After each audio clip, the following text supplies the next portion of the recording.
하나님 말씀은 로마서 5장 1절부터 11절까지입니다.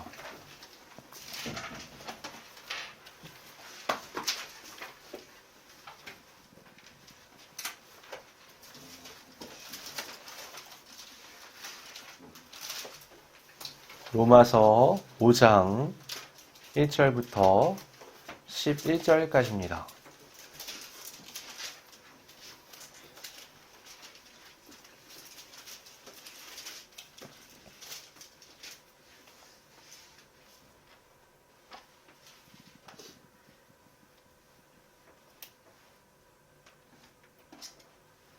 봉독하겠습니다.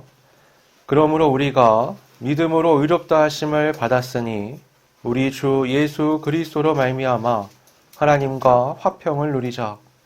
또한 그로 말미암아 우리가 믿음으로 서 있는 이 은혜에 들어감을 얻었으며 하나님의 영광을 바라고 즐거워하느니라.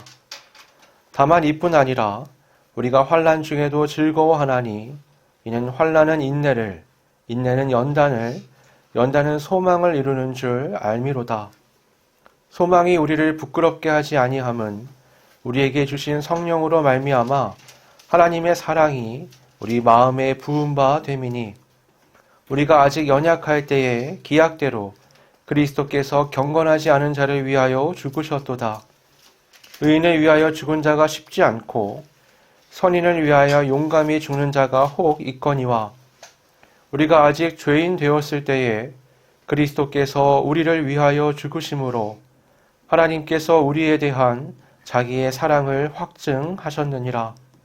그러면 이제 우리가 그의 피로 말미암아 의롭다 하심을 받았으니 더욱 그로 말미암아 진노하심에서 구원을 받을 것이니 곧 우리가 원수 되었을 때에 그의 아들의 죽으심으로 말미암아 하나님과 화목하게 되었은즉 화목하게 된 자로서는 더욱 그의 살아나심으로 말미암아 구원을 받을 것이니라.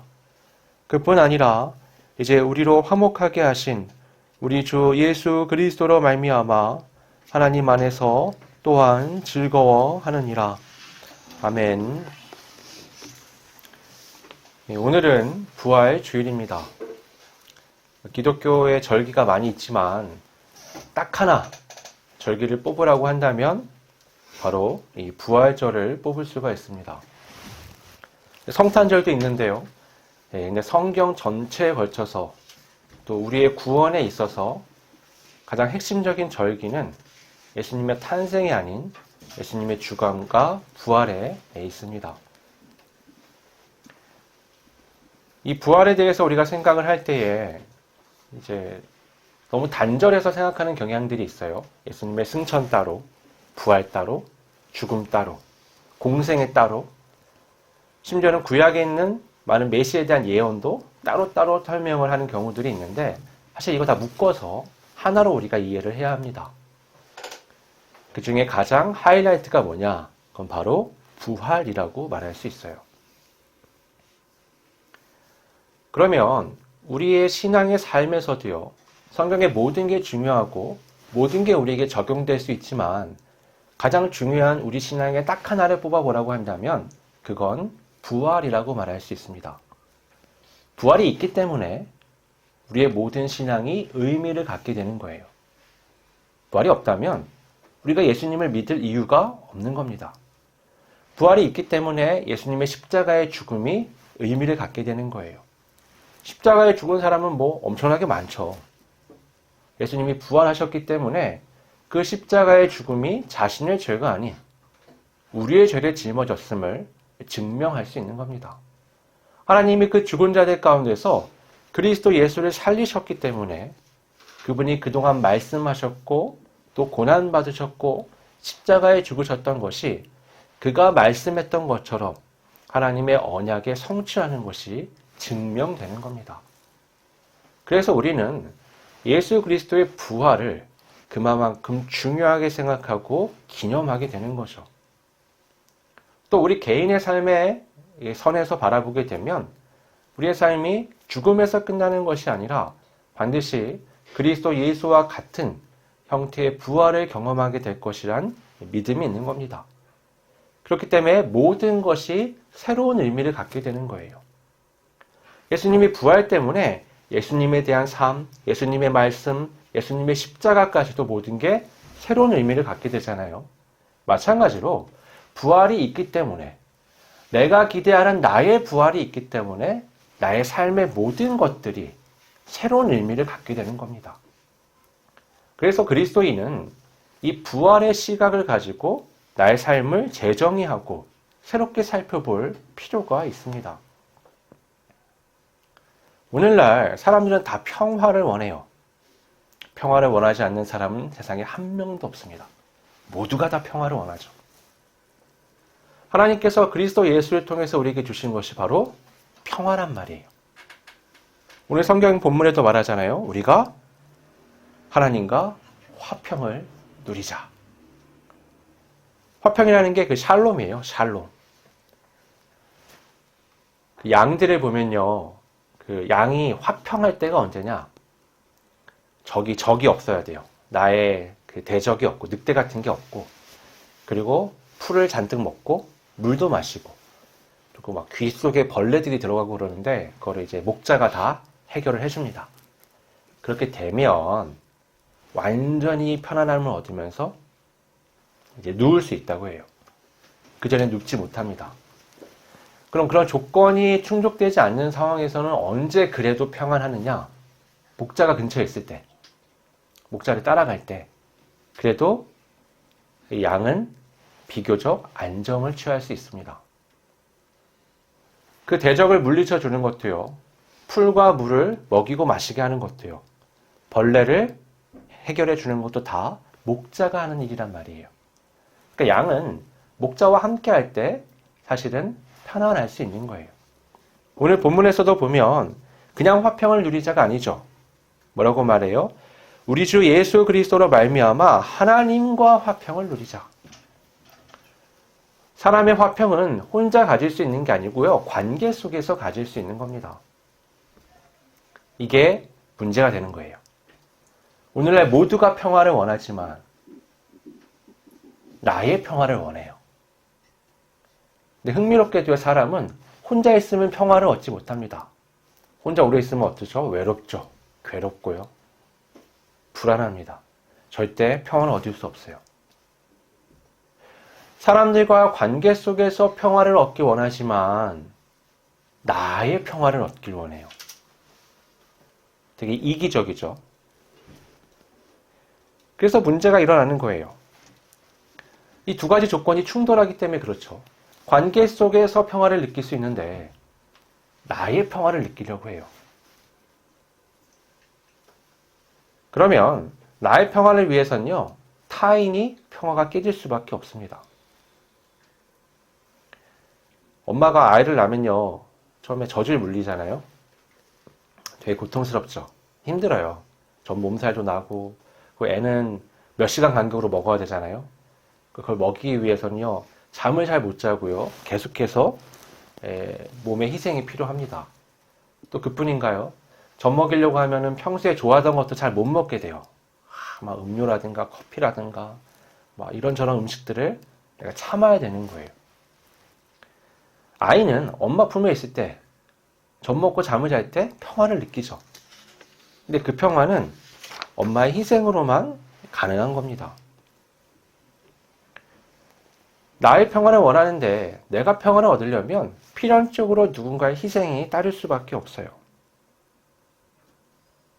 그럼 왜 그렇게 사람은 자기의 평화를 원하느냐?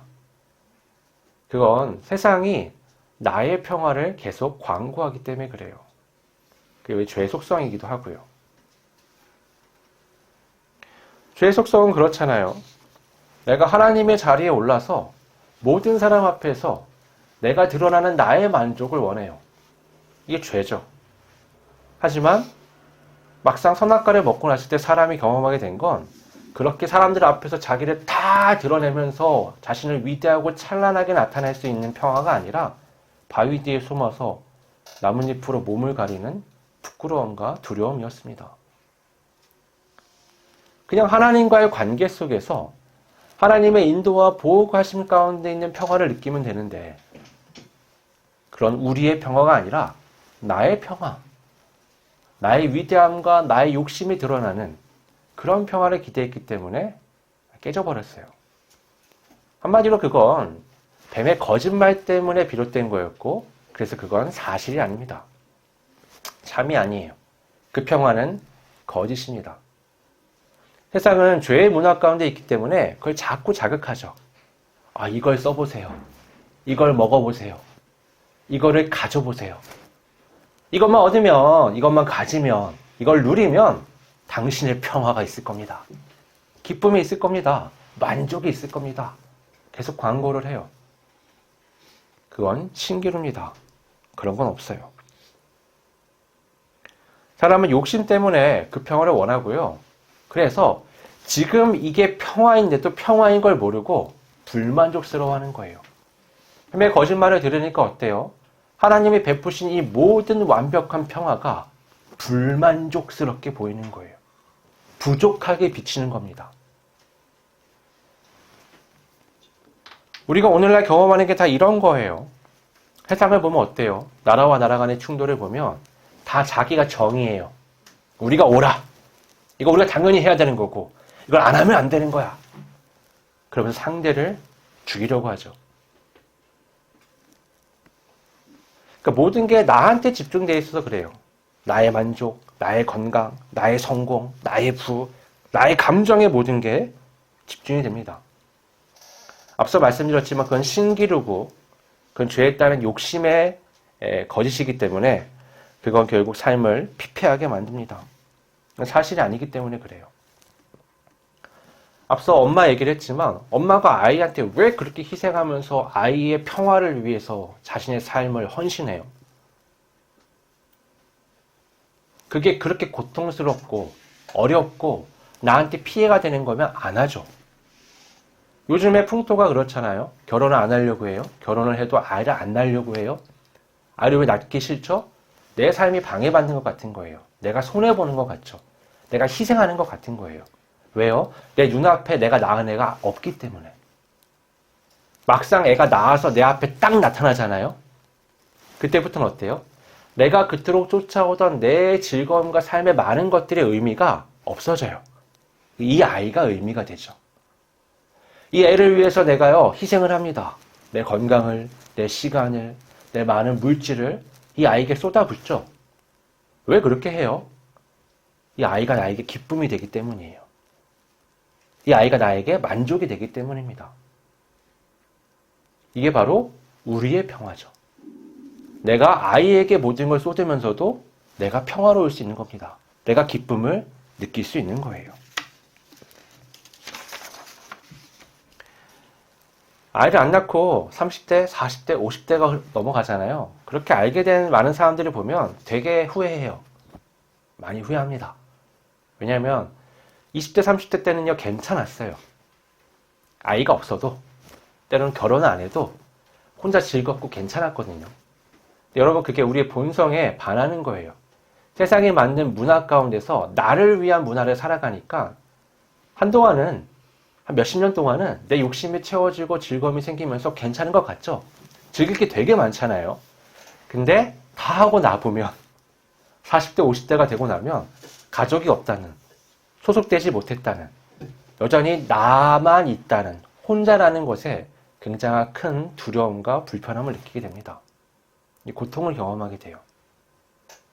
하나님이 우리에게 주신 본성은 우리라는 공동체 안에서 늘 평화를 느끼는 거예요. 안정을 갖게 되는 겁니다. 세상의 거짓 문화에 휘둘려서는 안 돼요.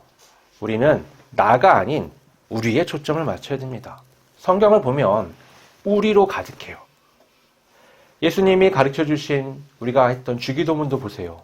우리 아버지, 우리의 일용할 양식, 우리의 죄 용서, 우리가 시험에 빠지지 않기를, 우리를 악에서 구하소서. 다 우리가 들어가요.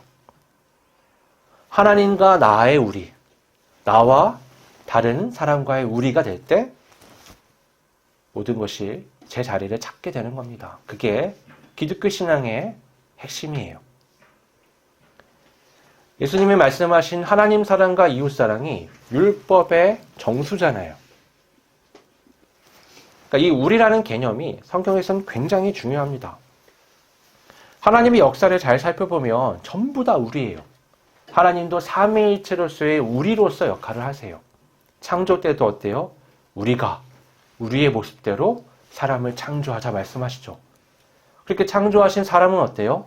남자와 여자로서 우리인 거예요. 그 사람에게 명령하신 거에 뭐예요? 너는 생육하고 번성해서 우리가 되라는 거예요.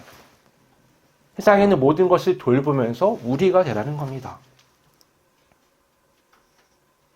하나님의 사역도 잘 보세요.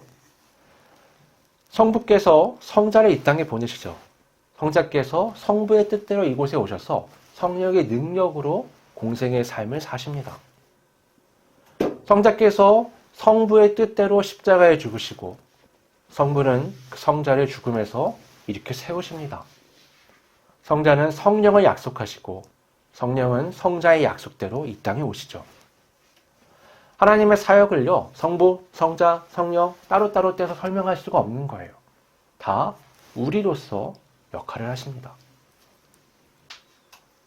그러니까 사람으로서 이 세상 가운데 살아감에 있어서 우리가 느끼는 만족, 충만함, 평화는 우리라는 형태로밖에 경험할 수 없는 거예요. 이건 나라는 형태로는 경험할 수가 없는 겁니다. 오늘 본문에도 우리라는 단어가 가득합니다.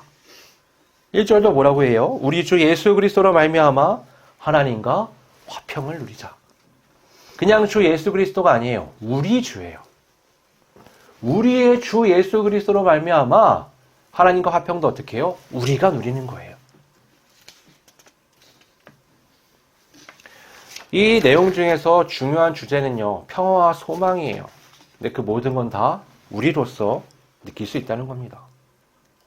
그러면 하나님과 누리는 이 평화는 대체 뭘까요? 2절에 보면 그게 나와요. 하나님의 은혜에 들어가 서는 거예요. 그리고 또 어떻게 해요? 거기서 하나님의 영광을 바라고 즐거워하는 겁니다.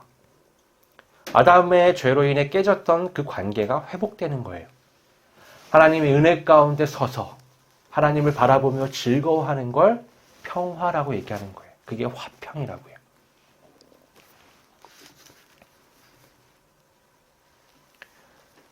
본래 죄인인 사람에게 하나님이 주실 수 있는 건 은혜가 아니에요. 진노죠. 하나님이 주실 수 있는 건 진노입니다. 그리고 사람은요, 죄에 빠졌을 때 하나님을 바랄 수 없는 존재가 됐었어요. 사람은 어떻게 해요? 자기를 바라죠. 나를 원하는 겁니다. 그래서 하나님이 그 사람에게 주실 수 있는 건 심판밖에 없어요. 반역과 진노와 심판의 관계밖에 안 되는 하나님과 우리의 관계가 그리스도 예수를 통해서 다 바뀐 겁니다. 그리스도 예수를 통해서 하나님은 이제 우리에게 주시고 싶으셨던 은혜를 주실 수 있게 됐고, 우리는 그 안에서 그 전에 할 수 없었던 창조의 목적을 따라 하나님의 영광을 바라며 즐거워할 수 있게 된 거예요. 내가 즐거운 게 아니라 하나님이 즐거운 겁니다. 그 삶을 살 수 있게 된 거예요.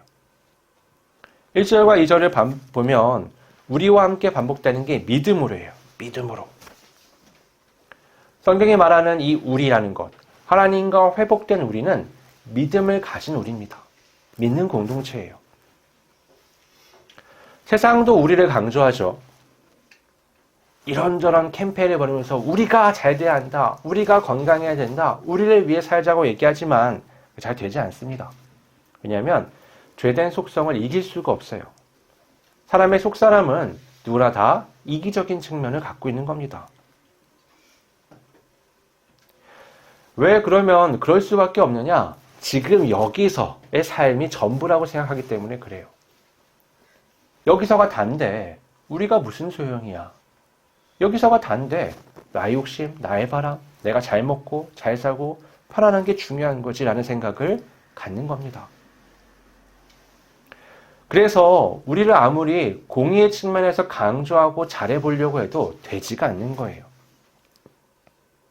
성경은 지금 여기가 아니라 그날, 거기에 많은 초점을 두고 있습니다. 부활의 그날 하나님 앞에서 하나님의 나라에서 살아가는 그 삶에 모든 초점이 맞춰져 있어요. 그래서 그 눈으로 지금을 보기 때문에 내 지금의 삶을 다르게 볼 수가 있는 겁니다. 3절을 보면 우리는 환난 중에도 즐거워한다라고 말씀을 해요. 이 말씀을 오해하시면 안 돼요. 환난을 즐거워하는 게 아닙니다. 환난을 즐거워하면 이상한 거예요. 아무도 환난을 좋아하지 않아요. 환난은 즐겁지가 않습니다. 이 원어로 보면 환난을 들립시스라고 하는데 이게 누르는 거예요. 꽉 눌러가지고 가루가 만드는 뭔가를 으깨버리는 것. 그러니까 인생의 환난을 이런 거에 비유를 한 거죠. 그걸 누가 좋다고 하겠어요. 근데 중요한 건 뭐예요? 환난이 오는데 환난 중에도 즐거워할 수 있다는 거예요. 환난은 고통스럽죠. 환난은 힘들죠. 스트레스예요. 근데 그 중에도 즐거움을 놓치지 않을 수 있다라고 말씀을 하는 겁니다. 그 이유는 결론적으로는 소망 때문에 그래요. 지금의 현실이 너무 힘든 거예요. 너무 고통스러워. 짓눌려서 내가 으깨질 것 같고 내가 죽을 것 같은데 근데도 즐거움을 놓치지 않을 수 있다. 어떻게 이 역설적인 삶을 살 수 있느냐? 그건 내 마음이 지금 여기 환난에 초점을 맞추고 있지 않고 이 환난을 한참 넘어서는 그날 거기 부활의 소망을 두고 있기 때문에 그렇다는 거예요. 그 소망이 있기 때문에요. 환난이 인내를 낳고요. 또 인내는 연단은 소망을 이룰 수 있다라고 말하는 거예요. 환난이 누르는 거라고 했잖아요. 인내는 휘포모네라고 하는데 이거는 고통스러운 환경을 견뎌내는 능력입니다. 짓눌리는 어려움이 있지만 이걸 참고 이겨내는 거예요. 그럼 뭐가 되느냐? 연단의 과정이 되는데 불 속에 재련을 하는 거예요. 금속을 치고 단련해서 어떤 원하는 모양을 만드는 거죠. 여러분 불 속에다가 철을 넣을 때는요 그냥 덩어리예요. 모양이 없습니다. 넣었다 뺐다 하면서 치고 재련을 하니까 이게 의도된 어떤 모양을 갖추게 되는 거죠. 그럼 모든 사람이 환난을 경험하면 이렇게 되느냐? 아니요. 그렇지 않습니다. 그리스도인만이 이 환난 가운데서 하나님이 기대하시는 모양으로 다듬어질 수 있는 거예요. 부활의 소망은 그래서 우리의 삶을 새롭게 만드는 겁니다. 이전에는 그냥 환난이에요. 그냥 고통이죠. 어렵고 힘들고 불평과 원망이 끊이지 않을 수밖에 없어요. 근데 그걸 먼 미래의 부활의 관점에서 보게 되면 이건 필요한 거예요. 이건 내가 불 속에 들어갔다 나왔다 재련의 과정을 거치면서 그 고난과 어려움의 두드림을 맞으면서 하나님이 기대하시는 모양으로 바뀌어져 가는 겁니다. 내 삶을 그렇게 볼 수 있어요. 그러니까 즐거움을 놓치지 않을 수 있는 거죠. 여러분 그냥 기합받으면요 그냥 고통만 있습니다. 근데 군인이 되면요 징병제의 군인들 말고요 모병제, 내가 군인이 되기 위해서 그 훈련소에 들어가잖아요. 그러면 그 모든 육체적 어려움을 감내할 수 있습니다. 왜냐하면 그 너머에 참된 군인상을 만들려고 하는 나의 소망이 있기 때문에 그런 거예요. 우리가 믿음으로 그리스도인이 된다는 것은 바로 그와 같은 소망을 안고 부활의 때를 바라보며 지금의 삶을 견뎌내는 겁니다. 이 소망은요, 우리가 이룰 수 있는 게 아니에요. 내가 막 연단을 거친다고 내가 부활의 소망을 도달할 수 있나요? 아니요. 그건 믿음으로만 가능한 겁니다. 왜 믿음으로만 가능하냐? 우리가 할 수 없기 때문에 하나님께서 예수 그리스도를 통해서 그걸 미리 마련하신 거예요. 6절에 보면 그 내용이 잘 나오죠. 우리가 아직 연약할 때에, 그러니까 우리는 안 되는 거예요. 할 수 없는 그때에 그리스도께서 약속대로 하나님께서 그리스도를 보내셨고 그리스도께서 경건한 자를 위하여 죽으셨다 라고 말씀을 합니다. 우린 죄인이잖아요. 우리는 그 부활에 도달할 수 있는 어떤 의도 갖추고 있지 못합니다. 근데 바로 그 죄인인 우리를 위해서 예수님께서 죽으신 겁니다. 그걸 뭐라고 표현하냐면 하나님의 사랑이래요. 하나님의 사랑의 표현이래요. 그러니까 우리가 믿음을 갖고 소망을 가질 수 있는 근간이 되는 건 뭐냐? 하나님의 사랑입니다. 그리스도 예수의 죽으심은 그 사랑이 겉으로 드러나는 표현의 절정이었고요. 여러분, 사랑한다는 말은 참 감미롭죠. 듣기 좋습니다. 근데 어른이 될수록 그 말에 큰 감흥을 느끼지 못해요. 왜요? 그게 말뿐일 수 있다는 걸 우리가 알기 때문이죠. 상대방이 나를 사랑한다는 거 언제 느껴요? 말이 아니라 그 사람이 삶을 통해서 나에게 헌신의 모습으로 내가 그걸 경험하게 됐을 때 그 사랑을 느끼게 되는 겁니다. 상대를 위해서 목숨을 버린다. 그보다 더한 사랑의 표현은 없는 거죠. 바로 하나님의 사랑이 그리스도 예수를 통해서 우리에게 십자가의 죽음으로 나타났고 그 사랑이 우리에게 소망을 가져다 주는 겁니다. 9절 10절을 보면 이런 거예요. 앞에 이렇게 좋은 걸 줬는데 뒤에 그보다 못한 건 당연히 주지 않겠냐는 거예요. 뒤에 게 값어치 없다는 게 아니라 앞에 거에 비하면 뒤에 건 당연히 따라올 수밖에 없는 거야 라는 얘기를 하는 겁니다. 그리스도 예수의 죽음으로 우리가 형벌에서 하나님 앞에서 의롭다 하심을 받게 됐는데 예수님의 살아계심, 부활하심을 통해서는 당연히 구원을 받지 않겠냐는 거예요. 야, 죽는 게 어려워, 사는 게 어려워 라고 물어보는 겁니다. 예수님이 죽음으로 우리를 의롭게 하셨다면 그분의 살아계심, 부활하심을 통해서 그 생명으로는 우리를 얼마나 구원하시지 않겠느냐. 당연한 거 아니냐라는 얘기를 하는 겁니다.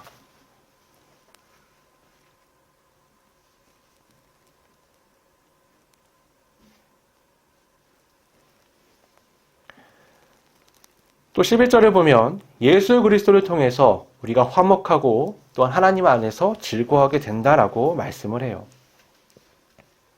여러분, 평화는 그 외부의 상황에서 비롯되는 게 아닙니다. 또 내 욕심으로 어떻게 채워 넣을 수 있는 것도 아니에요. 마음을 아무리 다잡고 유지하려고 해도 잘 되지가 않는 겁니다. 평화는 내가 스스로 어떻게 가질 수 있는 게 아니에요. 평화라는 건 소망에서 비롯되는 겁니다. 미래 그날의 가치를 둘 때 지금의 모든 상황을 다르게 볼 수 있고 이겨낼 수 있는 거예요. 나아가서는 환난 가운데서도 즐거움을 잃지 않을 수 있게 되는 겁니다. 소망은 모든 상황을 넘어서 평화를 가져오는 강력한 힘이 있습니다. 하나님께서 우리에게 그 소망을 주신 거예요. 그것이 가장 잘 드러난 게 그리스도 예수를 통한 부활입니다. 부활이 있기에 우리가 기쁨을 놓치지 않을 수 있는 거예요. 부활이 있기에 우리의 삶의 의미들을 우리가 잃어버리지 않을 수 있는 겁니다. 많은 사람들이요, 부활하신 예수님을 만나고 삶이 변했어요. 사도들을 비롯해서 초대교회 우리가 500여 성도가 예수님을 일시에 만났다고 하잖아요. 그를 비롯한 많은 사람들이 예수님을 만나고 삶이 완전히 변했습니다. 이전까지는요, 그들도 똑같은 유대인들처럼 지금 여기에 초점을 뒀어요. 그러니까 예수님을 만나도 이스라엘 나라를 꿈꾸며 나의 나라, 나의 세상, 나의 삶을 꿈꾸면서 지금 여기의 삶에 많은 것들을 투자했습니다. 그런데 부활하신 예수님을 만난 다음엔요, 하나님의 나라, 그날, 그 부활의 때에 소망을 맞추기 시작했어요. 그러니까 지금 여기서의 삶이 바뀌기 시작하는 겁니다. 그전에는요, 대제사장들의 그 위협, 유대인들의 반대와 폭력, 심지어 죽음의 위협들이 그들의 삶을 막 흔들었어요. 어쩔 줄을 몰라 했습니다. 다 도망갔잖아요. 예수님이 잡혀가시던 날 다 도망가고 예수님을 부인하고 십자가 앞에서 무력하게 서 있었는데 예수님을 만난 다음부터 부활하신 예수님을 만난 다음부터는 그들이 당당해져요. 떳떳해지고요. 모든 고난과 어려움 앞에서도요. 그걸 개의치 않고 이겨내게 됩니다. 우리가 사도행전을 통해서 그 모든 걸 계속 살펴봤어요. 환난은 계속됩니다. 환란이 없어진 게 아니고요. 오히려 더 생겼어요. 근데 평화는 깨진 적이 없어요. 평화가 깨지지 않습니다. 참 신기하죠. 역설적이죠. 그들의 초점이 흔들리지 않기 때문에 그런 겁니다. 부활을 바라볼 때 우리가 그런 시각으로 바라봐야 돼요. 지금 여기 따로, 그날의 부활 따로가 아니라 그 부활이 있기 때문에 내 지금의 삶이 새롭게 비춰지는 겁니다. 이 삶의 많은 환난과 어려움들이 내 평화를 깨트릴 수 없게 되는 거예요.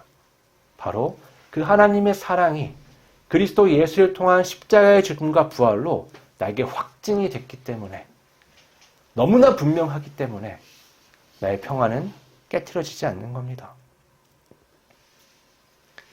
바로 이 소망으로 지금의 삶을 살아야 돼요. 우리는 그날 거기서 완성될 완전한 평화를 경험하게 될 겁니다. 그리고 지금은 그날을 바라보며 소망으로 살아갑니다. 그 힘이 있어야 나라는 작은 존재를 넘어서서 우리가 될 수 있어요. 가정에서도, 교회 안에서도, 사회에서도. 그래야 더 넓은 의미의 우리가 될 수 있는 겁니다.